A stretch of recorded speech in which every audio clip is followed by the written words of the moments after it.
So here we have it. Game number 2 of this best of 3 as I correctly put the scoreboard up. And well, KenZy Station is going to be the host of it. Spawning down in the lower right hand position, representing my insanity, we have Kane. And his opponent, up to the top left, representing AT Gaming, it's Elazer. So, a little bit of ZvZ. Elazer was able to take game number 1. He started off very aggressive with an 8-pull. He's going to be going for that again. It was effective in the first game. Didn't do catastrophic damage, but it did kill off the natural base of Kane. Things were pretty level then, but Kane got greedy, tried to take a third base fast to level out the economic position, but meant that he was very exposed to a lot of speedlings. The Queen Micro was good to try and block off the natural base, but it wasn't enough. The Ling streamed in, dealt 24 drones worth of damage, and there was no coming back from that. Of course, this is a best of 3. All games up until the semi-finals tonight are going to be best of 3s, and that means that luck won't really play into things here. The best of 3s, the best of 5s, the semi-finals, they are to decide the top 2 spots. The 2 players who will be advancing on into the main event, the 6-player Foreign Hope tournament.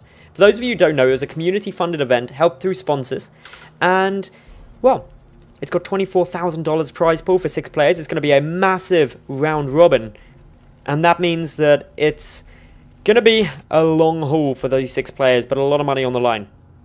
Anyway, as things stand, Kane, he again went for that 15 hatch, 15 pull. Again though, Elazer has gone for the early 8 pull, and unfortunately for Kane, he's not actually going to see these lings until the very last moment. No sign of anything at the moment. His overlord coming through, it's going to see that, okay, there's no natural base yet. Something fishy is going on. He'll know it was an 8 pull previously. How is he going to respond? Not too much he can do. He's just waiting, of course, for that spawning pool to finish up. He did go for a quick check there with a drone to make sure that there was not any spine crawlers being produced on the edge of his creep. Something sneaky that will catch you off guard quite a lot of the time when you're laddering. The Ling's now coming through. Elazer coming on up. Wants to check to see whether the spawning pool is done. We'll see it finishing up, and of course, Ling's immediately getting started. It'll be interesting to see whether Kane allows this hatch to finish. It will buy him some more time, but I think he'll have a tough moment trying to defend this. He's going to obviously aim to try and keep it for as long as possible. The commitment to Lings from Elazer is exactly the same as last game, so he should be able to kill off this hatchery before any Zerglings come out. But by allowing it to finish, Kane has bought himself enough time to get this out. It also means that he gets some broodlings, which are just a little bit of damage. Have managed to pick off 2 Lings on their own there, so it helps fight it back a tad. 2 Lings going down, of course, is 50 minerals lost for Elazer. Makes up a bit for the 300, albeit slightly. Ling count 12 to 10 in favor of Kane at the moment, so Kane does have the numbers advantage here, but does need to take a good trade, ideally. Elazer, on the other hand, getting an advantage now on that natural base, despite opening with the pool first, thanks to picking off his opponents. Kane immediately restarted up that third. This is pretty much a complete replica of game number 1 for the moment. So it's going to be interesting to see how Kane adapts, what he tries to do, so he doesn't get forced into the same position as last time. The counterattack coming on through nicely. We've got a lot of Lings here. Nice little spread from Elazer there, making sure that he would get a good concave if Kane tried to move on up. He's also got the Queen as well, which defensively, absolutely massive at these early stages. Will do a heck of a lot to try and stop these Zerglings from getting too much damage down. The Ling's now bounding forward, trying to find a way to slip on through. If you recall back to game number 1, they actually went straight into the main base of Elazer, which meant they all died, but traded pretty efficiently for Elazer's Zerglings. This time Kane, being a bit more careful with his units, wants to keep them alive, wants to keep that control there. Kane has started, once again, a third base up very quickly. Elazer just scouting that down now. Little engagement here outside the natural base of Elazer. Kane, he's staying pretty level in terms of the overall Zergling count, but good control by Elazer means that he's going to take a fractional lead for a second, then levels it back out. Micro is getting very intense here for both these 2 players. A couple more Lings are going to get taken down. Both players attempting to fight it through, but it's going to be Elazer who gets the upper hand. 2 Zerglings to 1 remaining. Minor things. Overall, the drone count is slightly in favor of Elazer, although not by very much. That's just due to him having the second inject a little bit sooner than that of Kane. And also the first Queen out allowed him to make up for the fact that obviously he committed to that 8 ball. In terms of gases, much more similar this game. Both players grabbing those gases at very equal times. We've also got Elazer now taking his own third base, although that's a long way behind Kane's. His is already finished up. Kane doesn't have vision of it yet, but does have an Overlord just being sent across there to go and give it a little check out to see whether or not it is being taken. So what we have at the moment is, of course, the little crawl up to getting enough gas to start up zerging speed, to start roach warrens, to just get yourself going in towards the more mid-game stages. Both players being very economically focused, and Kane actually being very bold in his droning, although that's going to get leveled out as 10 drones are now being produced by Elazer. Overall, if we look at the resources lost, Kane has lost a little bit more, about 400 minerals, but he's making up for that just by the fact that he got that third base down a little bit sooner. It means that his income is a bit healthier now, so he was over a minute ahead in terms of that third base timing, so having that extra income for an extra minute should make up for it.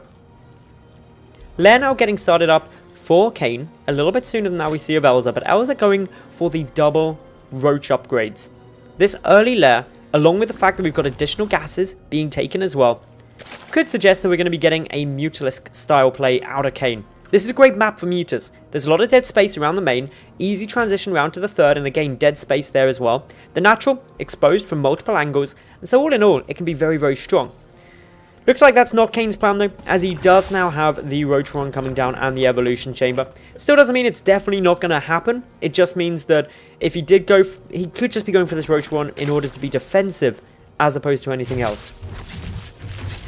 Kane going to lose an Overlord there. That does supply block him momentarily. Actually a bit longer than I thought. He needs to get another whole Overlord out, which is a little bit frustrating for him. He's up by 5 drones at the moment. Overall in the supply, Kane's also ahead for the time being. Small advantages, a lot more lings coming out. There's roach speed and +1 missile attack. Meanwhile, Elazer just pumping out the roaches. He's got a big advantage in terms of the upgrades for those roaches as well.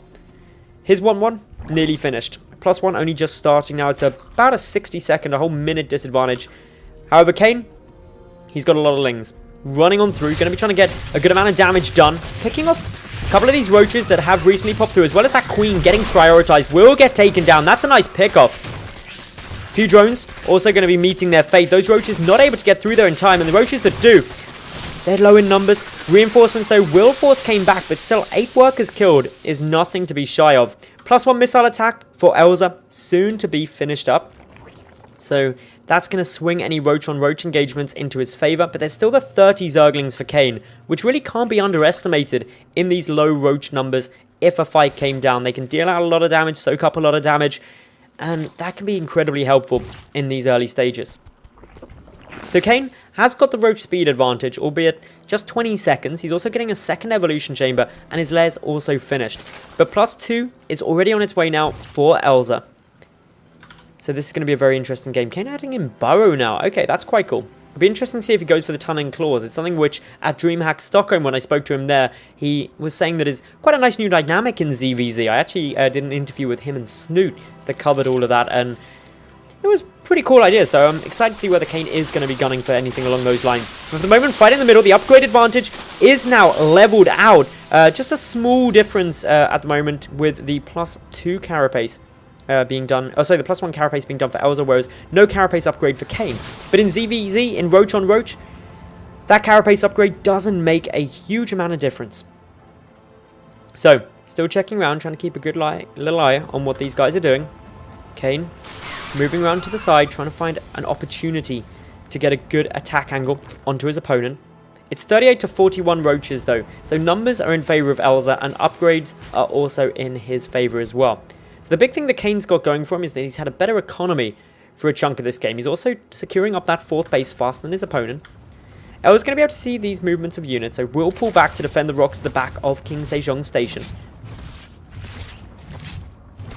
Kane at the moment, looking for a nice position to attack, bringing over these Overseers. Trying to decide if he wants to go for this fight. He may not take it just because he's lower in the roach numbers, only by 1, and there's the 28 lings, but a choke isn't going to be ideal for him. He's looking instead to try and counterattack with a couple of lings, but Elazer, he's right on top of this, does keep some roaches back at home in order to defend. But is it going to be enough? Dealing some damage out, chipping away nicely. Meanwhile, big roach fight coming on towards the south. Numbers will be in favor of Kane because of the fact Elazer left a couple of his roaches back at home to defend against the lings. Nice concave as well coming through from Kane here. He may be down in the upgrades, but numbers are massively in his favor. Repositioning this Roach army, trying to get a better trade. Chasing down his opponent on the retreat will allow him to grab a couple more Roaches. Overall resources lost now favoring Kane. There's the burrow, going to regenerate health back up onto these Roaches that took some damage. There's no burrow on the map for Elazer, so he doesn't have the option to do this. Doesn't have the option to regenerate up health quickly. And that could start making all of the difference. The Roach is now trying to find a nice position. Couple of units getting picked off here and there. Kane, with an odd rally point on his Overlords, will end up losing one, but he is maxed out, so it shouldn't hurt too much. Overall, he's up by around... Oh, actually, no, it's bang equal now.